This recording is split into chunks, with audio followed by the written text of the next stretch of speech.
여러분 안녕하세요. 이번 시간은요 2차 부등식 시간입니다. 2차 부등식 화면이 깨끗해졌죠? 예.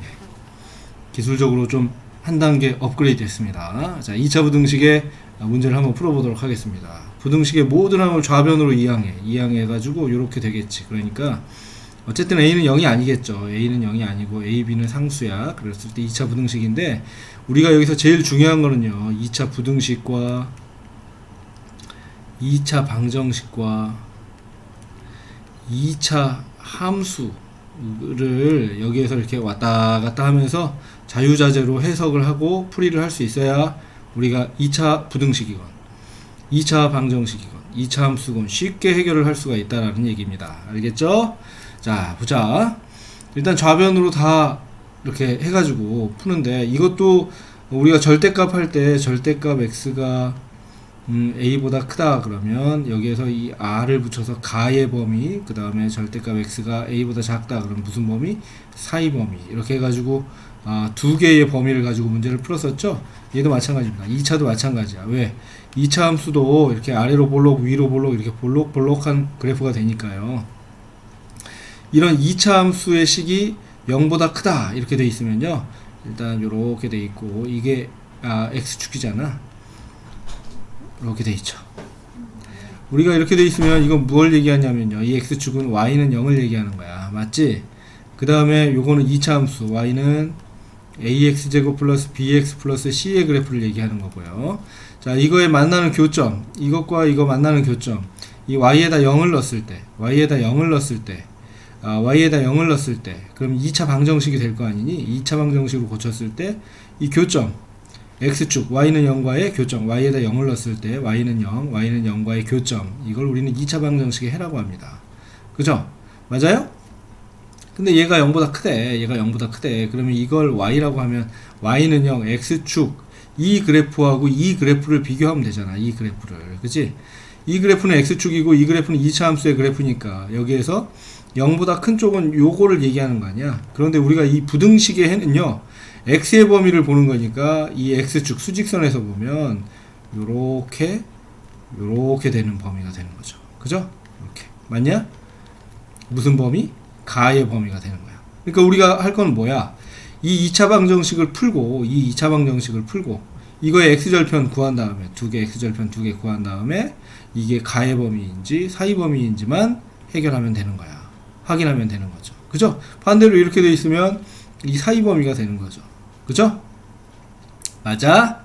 맞죠? 뭐 만약에 이렇게 있는데 그래프가 이렇게 있어. 그러면 이게 이거보다 크다 이렇게 돼 있어. 2차가 여기 fx라고 적자. 2차의 어떤 fx가 이 그래프가 0보다 크다 이렇게 돼 있어. 근데 이렇게 떨어져 있단 말이야. 그러면 모든 실수가 답이 되는 거죠. 이 x는 이 그래프는 이 x축보다 다 위에 있잖아. 맞죠? 그래서 모든 실수가 되는 거야. 오케이? 만약에 그래프가 이렇게 돼 있네. 이거는 이제 판별식으로 보면 되는 거고, 이렇게 돼 있다. 그러면 0보다 작은 쪽에 그래프가 있어 없어? 없잖아. 해가 없다. 이렇게 되는 겁니다. 그런 것들을 따지는데 지금은 그게 아니라 이 두 가지를 볼 거야. 이 무슨 범위? 가의 범위. 이거 무슨 범위? 사이 범위. 이런 식으로 해가지고 문제를 풀이하면 될 것 같습니다. 2차 함수 y는 fx의 그래프가 오른쪽 그림과 같을 때 다음 2차 부등식의 해를 구하시오. 부등식의 해는요 x의 범위만 구하면 되는 거니까 그래프로 해석을 하고 x의 범위만 보면 돼. 이게 0보다 크거나 같은 거, 이 그래프가 0보다 크거나 같은 거면 여기하고 여기를 기준으로 그래프로 보면 여기니까요. 자, 그죠? 자, 요렇게 되는 거죠. 그죠?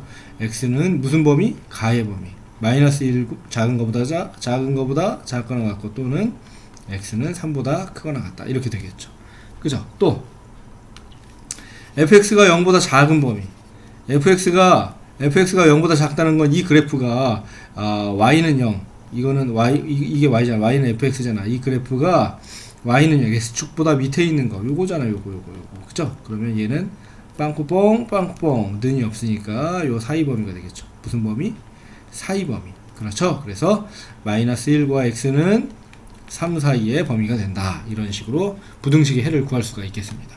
됐죠? 자, 판별식 가지고 얘가 이제 이 알파 베타 두 점에서 만난다, 한 점에서 만난다, 만나지 않는다 이런 것들로 따지는 거야. 어쨌든 중요한 거는 얘는 무슨 범위? 가의 범위. 얘는 무슨 범위? 사이 범위. 이런 식으로 된다는 거 기억하면 쉽게 해결할 수가 있겠습니다. 알겠죠? D가 0인 경우는요, 만나는 점이 하나인 거잖아. 여기서 이렇게 만났어. 이렇게 만났어. 그러면 이거 모든 실수가 해가 되겠죠. 크면. 이거 빵꾸뽕이야. 그러면 이거를 빼고 나머지는 다 해가 되겠죠. 그죠? 빵꾸뽕이야. 이거 어떻게 돼? 알파 빼고 모든 실수가 다 해야. 그죠? 이거는 모든 실수가 해죠. 요런 경우는 해가 없고, 이런 경우는 이렇게 됐을 때 얘가 사이범인데 요렇게 만나는 점 요거 하나만 같다. 이 는이 답이 되는 거야. 그치? 맞아? 하나만. x는 알파. 이런 식으로 된다. 됐죠? 완전 제곱식일 때를 얘기하는 거야. 그 다음 D가 0보다 작을 때는 이 특수한 경우에 해가, 그러니까 D가 0보다 작다는 건 만나지 않는 거잖아. x축과 만나지 않는다는 거야. 그래서 요렇게 크다 이렇게 돼 있으면 모든 실수 다 위에 있으니까 이렇게 돼도 모든 실수. 그죠? 0보다 다 위에 있거나 같으니까. 자, 이렇게 돼 있으면 해가 없는 거죠. 밑에 x축 밑에 없죠. 얘도 x축 밑에 해가 없잖아. 그죠? 이런 건 무조건 무식하게 외우려고 하지 말고 그냥 간단하게 보면 되는 겁니다. 알겠죠? 그래서 여기에서 뭐 이런 것들이 나와 있는데 이런 거 외우려고 노력하지 말고 자, 문제를 풀면서 이해하면 되겠습니다. 자, 문제를 한번 풀어봅시다. 필수예제 11번입니다. 자, 두 함수 y는 fx, y는 gx의 그래프가 오른쪽 그림과 같을 때 다음 부등식의 해를 구하시오. fx의 그래프와 gx의 그래프를 보는 거죠. 어이구, 전화 왔습니다.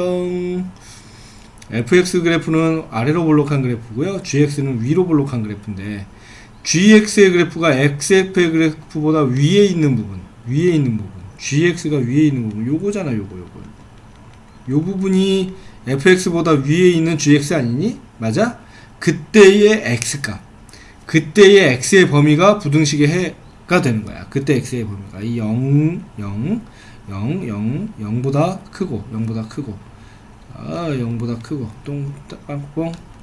빵꾸뽕 0보다 크고 어디? 여기는 3이잖아. 그치? 3보다 작은 요 범위가 되는 거죠. 그죠? 그래서 x는 0보다 크고 뭐보다 작다? 3보다 작다. 이런 범위를 갖게 되는 겁니다.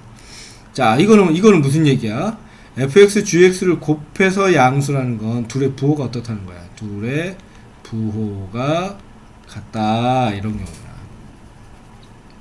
맞니? 무슨 말인지 알겠어? 둘의 부호가 같다. 이게 무슨 얘기냐면 fx가 0보다 크거나 이렇게 되고 and gx가 0보다 크면 되는 거 아니니? fx도 0보다 크고 gx도 0보다 큰 부분, 이게 답이 돼. 또는 fx가 0보다 작고 그리고 gx도 0보다 작은 요 두 가지의 해를 갖는 거겠죠. 그죠? x의 범위에서. 자, 보자. 이걸 지우고 보면요, 곱해서 양수라는 건 부호가 같아야 되니까 fx가 0보다 큰 부분, fx가 0보다 큰 부분, 요 부분이죠. 요 부분과 요 부분이죠. 자, 여기에다 수직선에다 그릴게. fx가 0보다 큰 부분은요, 0보다 큰 부분은 0보다 왼쪽. 그 다음에 2보다 오른쪽. 이렇게 됐을 때 0보다 커. 그때 gx가 0보다 큰 부분은 0보다 크고 어디보다 작아? 4보다 작은 부분이잖아. 0보다 크고 어디? 4보다 작은 부분. 요렇게 해서 겹쳐지는 부분. 요 부분밖에 없네요. 그죠? 그래서 x는 2보다 크고 4보다 작다. 또는 둘 다 음수인 부분 한번 찾아보자. 그러면 fx가 음수인 부분은 어디야? fx가 음수인 부분은 0에서 2까지죠. 그죠? 0에서 2까지가 fx는 0보다 작은 부분. 그때에 gx도 0보다 작은 부분. gx 0보다 작은 부분 0보다 이쪽 0보다 겹치지 않아. 0보다 왼쪽. 그 다음에 4보다 오른쪽. 이렇게 되는 거죠. 어이구, 겹치는 부분이 있습니까? 없습니까? 겹치는 부분이 있어? 없어? 겹치는 부분이 없죠. 이 경우에는 해가 없습니다. 이 경우는 해가 없어. 그래서 뭐가 답이야? 요것만 답이 되겠죠. 그죠? 됐습니까? 그래프를 읽을 수 있느냐 없느냐 이런 것들을 보는 거야. 아, 위에 있다 아래에 있다. 그 그래프가 위에 있는 범위 아래에 있는 범위를 이제 볼 수 있으면 부등식의 해는 어떻게? x의 범위를 찾아주면 되는 겁니다. 알겠죠? x의 범위가 부등식의 해가 되는 거야. 그래서 우리는 부등식은 그다지 어렵지 않게 문제를 풀 수가 있어요. 알겠죠? 자, 너나 그런다고 다 그렇게 할 수 있습니다. 자, 이번에는 자 필수 예제 12번 2차 부등식을 푸시오 이렇게 나왔네요. 다 일단 넘겨야겠죠? 넘겨서 확인하는 거야. 넘겨보면요. x제곱 넘어가니까 1번이야. x제곱 마이너스 x 플러스 5 넘어가니까 마이너스 6이 0보다 크거나 같다. 인수분해 되죠. 1, 1 여기 2, 3 마이너스가 3에 붙겠네요. 그래서 x 플러스 2 x 마이너스 3이 0보다 크거나 같다. 자, 이거는 x제곱 앞에 이게 양수니까 아래로 볼록하고 마이너스 2와 3에서 만나네요. 그죠? 자, 이렇게 그래프를 그리면 마이너스 2와 여기 마이너스 2 여기가 3이 되겠네요. 이렇게 되겠죠. 이게 0보다 크거나 같으니까 무슨 범위? 가의 범위. 여기하고 여기가 되겠습니다. 그래서 우리가 부등식의 해를 적으면 x는 작은 거 마이너스 2 작은 거보다 작거나 같고 또는 x는 큰 거보다는 크거나 같다 3보다 크거나 같다. 이게 가의 범위가 되겠죠. 이렇게 답이 되는 겁니다. 어렵지 않죠? 자, 요것도 한번 이걸 이렇게 마이너스로 놓고 풀 것이냐 아니면 이걸 플러스로 고쳐주고 풀 것이냐. 플러스로 고쳐주고 푸는 게 훨씬 편하죠. 그죠? x제곱 마이너스 16x 플러스 64가 부등호가 어떻게 돼? 바뀌면 되잖아. 그죠? 그래서 무슨 범위가 돼? 가의 범위가 되겠죠. 그죠? 자, 이것도 인수분해 되겠죠. 인수분해 어떻게 돼? 인수분해. 이거 완전 제곱식이네요. 그죠? x-8의 제곱이 가의 범위. 자, 이거 그래프 그려보면 이렇게 돼. 나중엔 그래프 안 그릴 거야. 그냥 여기가 8이죠. 8이고 빵뽕 이렇게 되는 거예요. 큰 범위. 자, 요렇게 되는데 8만 답이 아니야. 그래서 x는 8이 아닌 모든 실수 이런 식으로 답을 구할 수가 있겠습니다. 됐죠? 어렵지 않죠? 자, 또 여기 넘어가 보자. 5x제곱 이거 아니야. 쏘리 x제곱 얘가 넘어가면 되겠지? x제곱 그 다음 마이너스 5x 플러스 9 그 다음에 x가 어때? 작거나 같다 0. 이건 사이 범위가 되겠네요. 그죠? 사이 범위가 되겠네요. 이거 어떻게 돼? 이거는 인수분해가 됩니까? 안 됩니까? 됩니까? 안 됩니까? 이거 지금 보니까 인수분해도 안 되고요. 이거 d를 봐봐. d 한별씩 d가 b제곱 5 25 마이너스 4nc 마이너스 49 36이잖아. 그러니까 0보다 작네요. 그래서 이 그래프가 꼭지점 이런 거 상관없이 우린 요것만 그리면 돼. x축 위에 있는지 어떤지 요렇게 되는 그래프잖아. 아래로 볼록하니까. 그죠? 여기에서 0보다 작은 부분 0보다 작거나 같은 부분 있어 없어? 그래프가 있어 없어? 없죠. 이런 거는 해가 없다. 이런 식으로 간단하게 답을 적어줄 수가 있겠습니다. 됐습니까? 어렵지 않죠? 할 수 있겠죠? 자, 밑에 있는 이 문제들 확인 체크 문제들 풀면서 연습해보면 뭐든지 다 할 수 있겠네요. 그죠? 오늘 여기까지 하겠습니다. 안녕.